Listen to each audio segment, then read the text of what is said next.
दिल्ली की हर खबर अपने मोबाइल पर पाने के लिए सब्सक्राइब कीजिए दिल्ली दस्तक न्यूज़ चैनल को और हर लेटेस्ट अपडेट के लिए बेल आइकन जरूर दबाएं।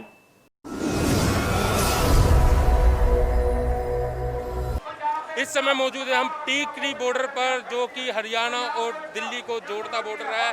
और यहाँ पर लगातार किसान 9 दिन से धरना प्रदर्शन कर रहे हैं। लगातार यही मांग है उनकी कि ये जो किसान बिल है, जो ये काला कानून है, मोदी सरकार इसको वापस ले। और हमारे साथ कुछ हरियाणा के भाई यहाँ पर मौजूद है, जो कि लगातार किसानों की सेवा में 9 दिन से यहाँ पर लगातार कर रहे हैं। भाई साहब का नाम बताइए। राहुल भाई साहब। कहाँ से हो आप? रोहतक से आए हैं। क्या मतलब किस तरीके से आप देख रहे हैं इस प्रदर्शन को, इस धरने प्रदर्शन को, जो किसानों के जो किसान लगातार यहाँ पर भीषण सर्दी में, जो दिसंबर का महीना है, भीषण सर्दी है, चाहे बुढ़ा हो, चाहे महिला हो, चाहे बच्चे हो, यहाँ पर लगातार 9 दिन से बैठे हुए, आप किस तरीके से? भाई साहब, ये मतलब सरकार ने खुद देखना चाहिए, ठीक है। अगर 9 दिन से ज़्यादा बैठे हैं तो कुछ नहीं, सरकार ने कुछ उठाना चाहिए ना मुद्दा। आप मतलब क्या करने आए हैं यहाँ पर? घूमने आए हैं, प्रदर्शन देखने आए हैं, क्या प्रदर्शन करना आए हैं भाई, घूमने नहीं आए हैं। प्रदर्शन करने आए हैं? आप भी किसान हैं, आप भी किसानी करते हैं, बिल्कुल। किस तरीके से मतलब अपने आपका विरोध किस तरीके से दर्ज कर रहे हैं? विरोध यही कर रहे हैं यार, इतने दिन से बैठे हैं तो कुछ नहीं, सरकार को कुछ 1% भी वो नहीं हो रही है। 4 बार मीटिंग हो ली, कुछ नहीं फैसला दिया सरकार ने। तो यार इन्हें खुद देखना चाहिए सरकार ने। आप इस कानून को समझते हैं? आपने कभी पढ़ा है इस कानून को कि क्या क्या इसमें क्लोज हैं, क्या क्या संशोधन होने चाहिए? क्योंकि हमारे साथ देखो, हमारे साथ एडवोकेट कपिल भाकर भी यहाँ पर मौजूद है, जो कि लगातार इस कानून के खिलाफ आवाज़ भी उठा रहे हैं। उन्होंने अपने वकील भाइयों को, जितने भी देश के अंदर वकील हैं, उनको भी अपील की है कि इस प्रदर्शन से, इस किसान भाइयों के समर्थन में जुड़े, चाहे किसी भी तरीके से जुड़े। और इस तरीके से यहाँ पर ये लगातार इस कानून की जो खामियां हैं उसको भी लोगों को, किसान भाइयों को बता रहे हैं। कपिल भाकर जी बताइए। सबसे पहला तो इसमें यही है, मैंने बताया था अभी भी कि एमएसपी को लेके जब मोदी सीएम था गुजरात का, और उसने अपनी सभा में खुद कहा था कि एमएसपी जो है वो कॉन्स्टिट्यूशनल राइट होना चाहिए। आज जब वो पीएम है, लोकसभा में भी वो है, राज्यसभा में भी वो है, तो आज इस एमएसपी को कॉन्स्टिट्यूशनल राइट बनाने में क्या प्रॉब्लम है? और साथ ही साथ मैं बताना चाहता हूँ कि मंडी को कंट्रोल करने के लिए एएमपीसी कमेटी होती है, मंडी को कंट्रोल करने के लिए कमेटी होती है। अगर आज जब मंडी से बाहर किसान अपनी फसल बेचेगा और अगर किसान का शोषण होगा तो उसकी देखरेख कौन करेगा? मतलब मोदी जी को चाहिए कि वो इसको एक कॉन्स्टिट्यूशनल राइट बनाए। अगर किसान को कोई एमएसपी देने से मना करे, उसको जेल होनी चाहिए और उसके लिए किसान डायरेक्ट कोर्ट चला जाए। आर्टिकल 32, मैं दोबारा बता रहा हूँ, आर्टिकल 32, आर्टिकल 226, कोर्ट जा सकता है किसान डायरेक्ट। ऐसा कानून होना चाहिए। अगर ऐसा नहीं होता तो किसानों को पीछे नहीं हटना चाहिए। 62 करोड़ किसान हैं इस देश में, लगभग 62 करोड़ किसानों को समर्थन करना चाहिए। जो भाई हरियाणा के, दिल्ली के जो समर्थन नहीं दे पा रहे, हम भाई दिल्ली के किसान हो गए, हम जो मैं तो आ गया, जो नहीं आ पा रहे, सोशल मीडिया के माध्यम से 130 करोड़ लोग मोदी को बायकॉट इस कानून के लिए ट्विटर पे भेजो, सोशल मीडिया पे भेजो। सारे लोग एक दिन में हजारों लाखों मैसेज करो सरकार को कि ये कानून वापस होना चाहिए। जो भाई यहाँ नहीं आ सकते वो सोशल मीडिया से सरकार को इस कानून को वापस लेने के लिए पूरी अपील करो, क्योंकि ये काला कानून है।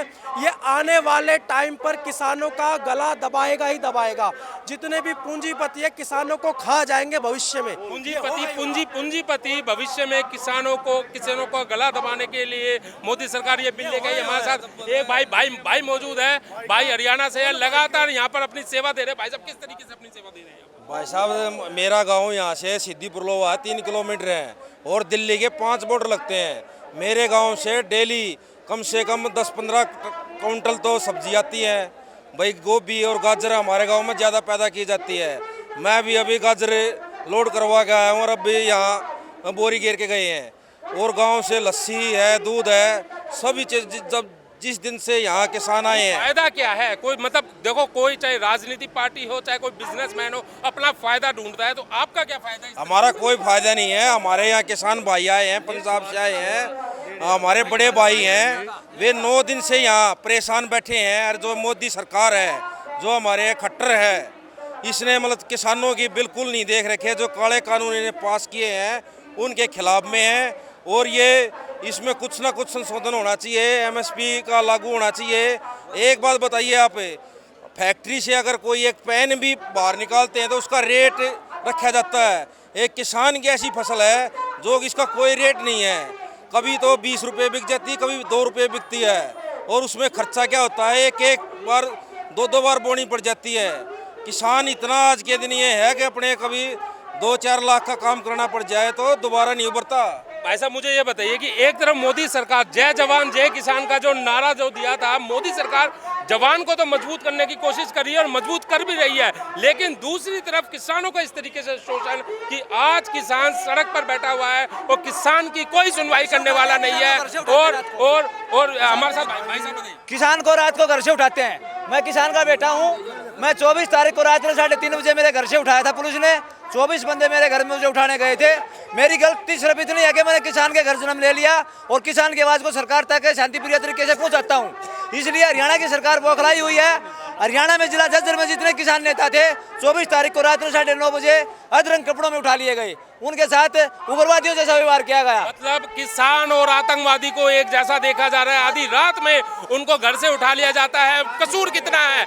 अपने हक की आवाज किसान अगर उठा रहा है तो क्या ये कसूर है? लेकिन किसान भी, आपको बता दें, किसान भी लगातार सरकार की आंखों में आंखें डालकर ये चेतावनी दे रहे हैं कि अगर इस कानून को वापस नहीं लिया तो मोदी सरकार, आप आगे पीछे होंगे और हम आपके आगे होंगे। और इसी को लेकर 9 दिन से लगातार यहाँ पर धरने पर बैठे हुए हैं। किसान समय ਦੀਆਂ ਸਰਕਾਰਾਂ ਦੇ ਜ਼ਬਰ ਦੇ ਅੱਗੇ ਝੁਕਦਾ ਨਹੀਂ। ਅੰਗਰੇਜ਼ ਸਰਕਾਰ ਉਹ ਵੀ ਕਿਸਾਨਾਂ ਨੇ, ਨਰੋਲ ਕਿਸਾਨਾਂ ਨੇ ਮੋਗਾ ਅੰਦੋਲਨ ਨਾਂ ਦਾ ਐਜੀਟੇਸ਼ਨ ਚਲਾਇਆ, ਜਿਹਦੇ ਵਿੱਚ ਸਰ ਛੋਟੂ ਰਾਮ ਉਹਨਾਂ ਨੇ ਅਗਵਾਈ ਕਰਕੇ ਕਿਸਾਨਾਂ ਨੂੰ ਇਹ ਸਮਝਾਇਆ ਕਿ ਮੋਗੇ ਬੰਦ ਨਾ ਕਰੋ। ਮੋਗੇ ਆਪਣੇ ਖੇਤਾਂ ਦੀ ਹੱਦ ਦੇ ਉੱਤੇ ਬੰਨ ਮਾਰੋ ਤੇ ਨਹਿਰ ਦਾ ਜਿਹੜਾ ਇਹ ਰਕਬਾ ਆ ਉਹਦੇ ਵਿੱਚ ਪਾਣੀ ਛੱਡ ਕੇ ਆਪਣੇ ਖੇਤ ਵੀ ਪਾਲੋ ਔਰ ਕੇਸਾਂ ਤੋਂ ਵੀ ਬਚੋ। ਉਸੇ ਹੀ ਕਿਸਾਨ ਅੰਦੋਲਨ ਦਾ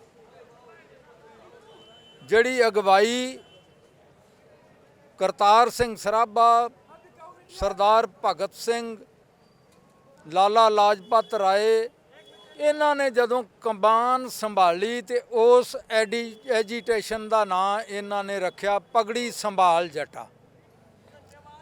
ਔਰ ਉਹ ਪਗੜੀ ਸੰਭਾਲ ਜੱਟਾ ਅੰਦੋਲਨ ਦੇ ਵਿੱਚ ਆਪਾਂ ਸਾਰਿਆਂ ਨੂੰ ਇਤਿਹਾਸ ਦਾ ਪਤਾ ਬਹੁਤ ਜ਼ਿਆਦਾ ਨਾ ਕਹੀਏ ਕਿ ਲਾਲਾ ਲਾਜਪਤ ਰਾਏ ਉਸੇ ਹੀ ਰੂਪ ਦੇ ਵਿੱਚ ਜਿਹੜਾ ਸੈਮਨ ਕਮਿਸ਼ਨ, ਜਿਸ ਤਰ੍ਹਾਂ ਇਹ ਬਿੱਲ ਨੇ ਉਹ ਸਾਡੇ ਤੇ ਥੋਪਿਆ ਗਿਆ ਪੰਜਾਬ ਤੇ ਸੈਮਨ ਕਮਿਸ਼ਨ ਗੋ ਬੈਕ ਦੇ ਨਾਅਰੇ ਲਾਉਂਦਿਆਂ ਲਾਲਾ ਲਾਜਪਤ ਰਾਏ ਨੇ ਸ਼ਹਾਦਤ ਦਿੱਤੀ ਔਰ ਸੈਂਕੜੇ ਲੋਕਾਂ ਨੂੰ ਗ੍ਰਿਫਤਾਰ ਕਰਕੇ ਕਾਲੇ ਪਾਣੀ ਦੀ ਸਜ਼ਾ ਦਿੱਤੀ।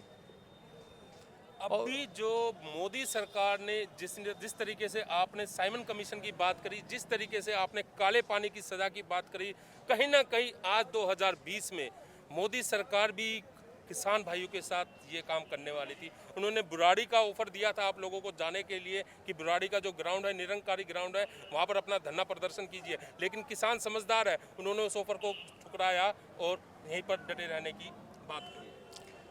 ਇਹ ਇਹਨਾਂ ਦੇ ਹੱਥ ਕੰਡੇ ਹੁੰਦੇ ਨੇ, ਕਿਉਂਕਿ ਜਿਹੜਾ ਨਿਰੰਕਾਰੀ ਮਜ਼ਹਬ ਆ ਉਹ ਸਿੱਖ ਮਜ਼ਹਬ ਜਿਹੜਾ ਆ ਉਹਨਾਂ ਦੀ ਤਾਂ ਸ਼ੁਰੂ ਤੋਂ ਹੀ ਨਹੀਂ ਬਣਦੀ। ਉੱਥੇ ਕੁਝ ਵੀ ਇਹੋ ਜਿਹੇ ਹੱਥ ਕੰਡੇ ਅਪਣਾ ਸਕਦੇ ਨੇ। ਅੱਜ ਦਾ ਕਿਸਾਨ ਉਹ ਨਹੀਂ ਜੋ ਅੱਜ ਤੋਂ 74 ਸਾਲ 73 ਸਾਲ ਪਹਿਲਾਂ ਸੀ, ਉਹ ਨਹੀਂ। ਅੱਜ ਦਾ ਕਿਸਾਨ ਸੁਲਝਿਆ ਔਰ ਇਹਨਾਂ ਦੇ ਹਰ ਹਰਬੇ ਨੂੰ ਉਹ ਚੰਗੀ ਤਰ੍ਹਾਂ ਪਛਾਣਦਾ ਹੈ। ਸਾਨੂੰ ਜੇ ਅਸੀਂ ਗੋਰੇ ਅੰਗਰੇਜ਼ ਤੋਂ ਤਾਂ ਅਸੀਂ ਆਪਣੀ ਜਾਨ ਛੁਡਾ ਲਈ, ਆਜ਼ਾਦੀ ਲੈ ਲਈ, ਲੇਕਿਨ ਇਹ ਜਿਹੜੇ ਕਾਲੇ ਅੰਗਰੇਜ਼ ਨੇ ਇਹਨਾਂ ਤੋਂ ਆਪਣਾ ਜੇਨ ਵੀ ਮੁਕਤ ਕਰਨਾ ਔਰ ਆਜ਼ਾਦੀ ਪ੍ਰਾਪਤ ਕਰਨੀ ਅਜੇ ਸਾਡੀ ਇਹ ਜੰਗ ਬਾਕੀ ਆ। ਔਰ ਇਹਨਾਂ ਨੇ ਅੱਜ ਸਾਨੂੰ ਸੁੱਤਿਆਂ ਨੂੰ ਜਗਾ ਕੇ ਪੁਰਾਣਾ ਪੰਜਾਬ ਇਹ ਹਰਿਆਣਾ ਤੇ ਪੰਜਾਬ ਹਿਮਾਚਲ ਇਹ ਸਾਰਾ ਹੀ ਪੰਜਾਬ ਸੀ। ਪੰਜਾਬ ਦੇ ਸੁੱਤੇ ਸ਼ੇਰਾਂ ਨੂੰ ਇਹਨਾਂ ਨੇ ਅੱਜ ਜਗਾ ਲਿਆ ਔਰ ਸ਼ੇਰ ਉਹਦਾ ਕੀ ਕੰਮ ਆ, ਉਹ ਪਿੱਛੇ ਨਹੀਂ ਹਟੇਗਾ, ਇਹ ਅੱਗੇ ਹੀ ਜਾਏਗਾ।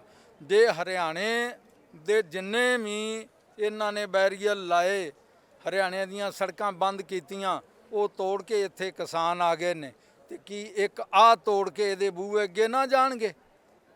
ਇਹਦਾ ਅੰਦਰੋਂ निकलना ਜਿਹੜਾ ਆ ਉਹ दुश्वार कर देंगे। मतलब सरकार के अंदर कहीं ना कहीं अभी भी डर बना हुआ है कि किसान कहीं तोड़ के जंतर मंतर या संसद का घेराव या संसद के आगे ना बैठ जाए, इसलिए लगातार जो मीटिंगों का दौर है वो चलता आ रहा है। आपका क्या लगता है, आपको क्या लगता है कि जो मीटिंग जो कल जो मीटिंग हुई थी, उसके बाद जो कल मीटिंग होने वाली है, और जो कृषि मंत्री का भी बयान था कि सकारात्मक मीटिंग चली है और हो सकता है कि जल्द ही इस पर बात बन जाए, आपको क्या लगता है? ਇਹ ਜਿੰਨੀਆਂ ਮਰਜ਼ੀ ਮੀਟਿੰਗਾਂ ਕਰਨ, ਕਿਸਾਨਾਂ ਦੀ ਔਰ ਸਾਡੇ ਇਸ ਅੰਦੋਲਨ ਦੀ, ਪੂਰੇ ਦੇਸ਼ ਦੇ ਕਿਸਾਨਾਂ ਦੀ ਇੱਕੋ ਹੀ ਮੀਟਿੰਗ ਆ, ਇਹ ਬਿੱਲ ਵਾਪਸ ਹੋਣ ਔਰ ਅੱਗੇ ਤੋਂ ਅਜਿਹੇ ਬਿੱਲ ਰਾਤ ਸੌਂ ਕੇ ਉੱਠਣਾ ਹੈ ਤੇ ਸਵੇਰੇ ਇੱਕ ਨਵਾਂ ਬਿੱਲ ਕਿਸਾਨਾਂ ਦੇ ਉੱਤੇ ਥੋਪਿਆ ਜਾਣਾ। ਕਦੀ ਇਹਨਾਂ ਫੈਕਟਰੀਆਂ ਵਾਸਤੇ ਬਿਆਨ ਦਿੱਤਾ ਕਿ ਇਹ ਵੀ ਪ੍ਰਦੂਸ਼ਣ ਫੈਲਾਉਂਦੀਆਂ ਨੇ? ਕਿ ਐਤਕਾਂ ਸਾਰੇ ਪੰਜਾਬ ਦੇ ਵਿੱਚ ਕਿਸਾਨਾਂ ਨੇ ਪਰਾਲੀ ਸਾੜੀ ਆ, ਅੱਗ ਲਾਈ ਆ, ਹਰਿਆਣੇ ਦੇ ਕਿਸਾਨ ਬਹੁ ਗਿਣਤੀ ਸਾੜ ਗਏ ਨੇ। ਕਿੰਨਾ ਕੁ ਪ੍ਰਦੂਸ਼ਣ ਆ? ਪ੍ਰਦੂਸ਼ਣ ਇਹਨਾਂ ਦੀਆਂ ਫੈਕਟਰੀਆਂ ਦਾ। ਇਹ ਇੱਕ ਮੰਤਰੀ ਨੇ ਜਾਣਾ ਹੁੰਦਾ, 100 ਗੱਡੀ ਉਹਦੇ ਅੱਗੇ ਪਿੱਛੇ ਹੁੰਦੀ ਆ। ਪ੍ਰਦੂਸ਼ਣ ਆ ਉਹਨਾਂ ਦਾ। ਲੇਕਿਨ ਇਹ ਕਿਸਾਨ ਤੇ, ਕਿਉਂ ਕਿਸਾਨ ਜੇ ਅੰਨਦਾਤਾ ਵੀ ਆ ਔਰ ਬਹੁਤ ਜ਼ਿਆਦਾ ਸਬਰ ਵਾਲਾ ਵੀ ਆ, ਉਹਨੇ ਇਹਦੇ ਬਹੁਤ ਕਾਨੂੰਨ ਸਬਰ ਨਾਲ ਚੱਲੇ ਨੇ, ਪਰ ਸਭ ਉਹਨਾਂ ਦਾ ਸਬਰ ਦਾ ਪਿਆਲਾ ਭਰ ਗਿਆ, ਇਹਦੇ ਪਾਪ ਦਾ ਘੜਾ ਭਰ ਗਿਆ। ਇਹ ਫੁੱਟੇਗਾ ਹੁਣ, ਇਹ ਸਰਕਾਰ ਚਿਰ ਸਥਾਈ ਨਹੀਂ ਰਹੇਗੀ। ਸਾਡੀ ਸਿੱਖ ਕੌਮ ਉਹਦੇ ਸਬਰ ਨੂੰ ਜੇ ਕੋਈ ਅਜਮਾਉਣ ਆਇਆ ਤਾਂ ਉਹ ਵਾਪਸ ਨਹੀਂ ਗਿਆ। ਬੋਲੇ ਸੋ ਨਿਹਾਲ। ਔਰ ਜੇ ਸਿੱਖ ਮਜ਼ਹਬ ਦੀ ਕੋਈ ਸ਼ਰਨ ਚ ਆਇਆ ਤੇ ਉਹਨਾਂ ਆਪਣਾ ਆਪ ਕੁਰਬਾਨ ਕੀਤਾ, ਉਹਨੂੰ ਆਂਚ नहीं आउन देती। भाई साहब, क्या तकलीफ है और किस लिए आप यहाँ पर आए? आपकी उम्र बताइए और कहाँ से आप आए हैं? तकलीफ तो इतनी है कि जैसे अंदर कैंसर बन गया, किसान के अंदर कैंसर का कोई इलाज नहीं। ये कैंसर बनाया मोदी ने, जदों दा आया है इन्हें एक भी स्टेप किसान के हक च नहीं चक्या, इन्हें एक भी कदम किसान के हक च नहीं चक्या। इन्हें हक किसान का लहू ही पीता। 6 साल हो गए यदि सरकार नूं, इन्हें GST ਜਾਂ ਕੋਈ ਹੋਰ ਇਹਨੇ ਪੰਜਾਬ ਦੇ ਵਿੱਚ ਇੱਕ ਨਵਾਂ ਪੈਸਾ ਨਹੀਂ ਦਿੱਤਾ। ਇਹ ਉਦੋਂ ਬਾਅਦ ਇਹਨੇ ਪੰਜਾਬ ਦੇ ਵਿੱਚ ਕੋਈ ਰਿਲੀਫ ਨਹੀਂ ਦਿੱਤੀ। ਇਹਨੇ ਵਾਅਦਾ ਕੀਤਾ, ਸੁਪਰੀਮ ਕੋਰਟ ਨੇ ਵੀ ਕਿਹਾ ਬਈ ਤੁਸੀਂ ਕਿਸਾਨ ਨੂੰ ਪਰਾਲੀ ਦੇ ਵਿਸ਼ੇ ਤੇ ਜੋ ਝੋਨੇ ਦੀ ਪਰਾਲੀ ਹੈ 2500 ਰੁਪਇਆ ਦਿਓ। ਇਹ ਮੋਦੀ ਨੇ ਉਸ ਗੱਲ ਤੋਂ ਵੀ ਇਨਕਾਰ ਕਰਤੀ, ਕਹਿੰਦਾ ਜ਼ਿਮੀਂਦਾਰ ਪਰਾਲੀ ਨਾ ਸਾੜੇ। ਉਹ ਜ਼ਿਮੀਂਦਾਰ ਦੱਸ ਪਰਾਲੀ ਨੂੰ ਕਿੱਧਰ ਖਾ ਲੂਗਾ? ਅਕਸਰ ਝੋਨਾ ਤਾਂ ਛੋਟੇ ਸਟੋਰਾਂ 'ਚ ਜਾਂਦਾ, ਪਬਲਿਕ ਖਾਂਦੀ ਹੈ, ਉਹਨੂੰ ਕੀ ਕਰੇ? ਜਦੋਂ ਤੁਸੀਂ ਨਾ ਕੋਈ ਸਬਸਿਡੀ ਨਾ ਕੋਈ ਉਹਦਾ ਬੰਦੋਬਸਤ ਤਾਂ ਸਰਕਾਰਾਂ ਨੇ ਕਰਨਾ ਹੁੰਦਾ, तू होर की कीता? मतलब सरकारें जो फैसला लेती है एसी के कमरे में सोफे में बैठकर एक पेन से एक दस्तखत कर देती है और कह देती है ये कानून बन गया, लेकिन किसान उसका लगातार विरोध कर रहे हैं और अपनी जो उनके साथ जो शोषण हो रहा है उनको लगातार यहाँ पर बता रहे हैं कि किस तरीके से सरकारें उनके साथ शोषण करती है, उनकी फसलों को नहीं खरीदती है और पराली के जो पैसे हैं वो भी इनको नहीं देती है। अगर वो आवाज़ उठाते हैं तो उन्हें आतंकवादी जैसा उनके साथ सलूक करती है। हमारे साथ और कुछ भाई साहब की उम्र कितनी है? इसने एक मिनट 65 साल। इसने क्या किया है? इसने हर एक साइड के लोगों का दुश्मन है, दुश्मन। इन्हें जो फौजी कोटा है, असी अज सारे फौजी भाईचारा इस जिमींदारां दी किसानां दी पिठ ते खड़े हैं, क्योंकि इन्हें साडा भी बहुत बर्बादी की है।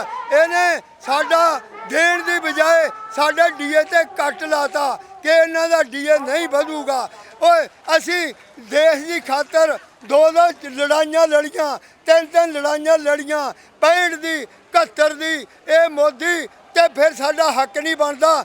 ਤੂੰ ਕਿਹਨੂੰ ਦਿੰਦਾ? ਤੂੰ ਜ਼ਿਮੀਦਾਰ ਵੀ ਕੁਚਲਿਆ, ਉਹ ਕਿਸਾਨ ਵੀ ਕੁਚਲ ਲਿਆ, ਤੇ ਤੂੰ ਫੌਜੀ ਆ ਜਿਹੜੇ ਮਹਿਕਮੇ ਨੂੰ ਵੀ ਕੁਚਲ ਲਿਆ। ਫਿਰ ਤੂੰ ਦੱਸ ਇਹ ਧਨ ਹੈ, ਇਹ ਜਿਹੜਾ ਕਿਹਨੂੰ ਦੇਣਾ? ਤੂੰ ਆਪਦੀ ਮਾਂ ਨੂੰ ਸਾਡੀ ਨੂੰ ਬਚਾਉਣ ਦੇ। ਜੇ ਤੇਰੀ ਮਾਂ ਨੂੰ ਕੋਈ ਹੱਥ ਪਾਵੇ ਮੋਦੀ, ਫਿਰ ਤੂੰ ਕੀ ਕਰੇਗਾ? ਜਿਹੜੀ ਮੋਦੀ ਮਾਂ ਤੋਂ ਜਾ ਕੇ ਸ਼ੀਸ਼ ਬਾਦਾਂ ਲੈਣਾ, ਇਹ ਸਾਡੀ ਮਾਂ ਹੈ, ਇਹਦੇ ਤੋਂ ਸਾਨੂੰ ਰੋਟੀ ਰੋਜੀ ਮਿਲਦੀ ਆ। ਸੋ ਤੂੰ ਬੰਦਾ बन जा। वाहिगुरु जी का खालसा, वाहिगुरु जी की फतेह। तो लगातार किसान यहाँ पर यही मांग कर रहे हैं कि इस काले कानून को वापस लिया जाए और जो इनके हक की जो बात है उनको सुना जाए। उसी को लेकर लगातार 9 दिन से यहाँ पर जो किसान है अपना धरना प्रदर्शन कर रहे हैं। लेकिन सरकार ये सोचती है कि 9 दिन हो जाएंगे, 10 दिन हो जाएंगे, 11 दिन हो जाएंगे तो किसान थक हार कर अपने घर को चले जाएंगे। लेकिन किसान का भी यही कहना है, देखना है जोर कितना बाजुए कातिल में है। कैमरामैन ब्रिज किशोर के साथ मैं राजेश तंवर, दिल्ली दस्तक के लिए।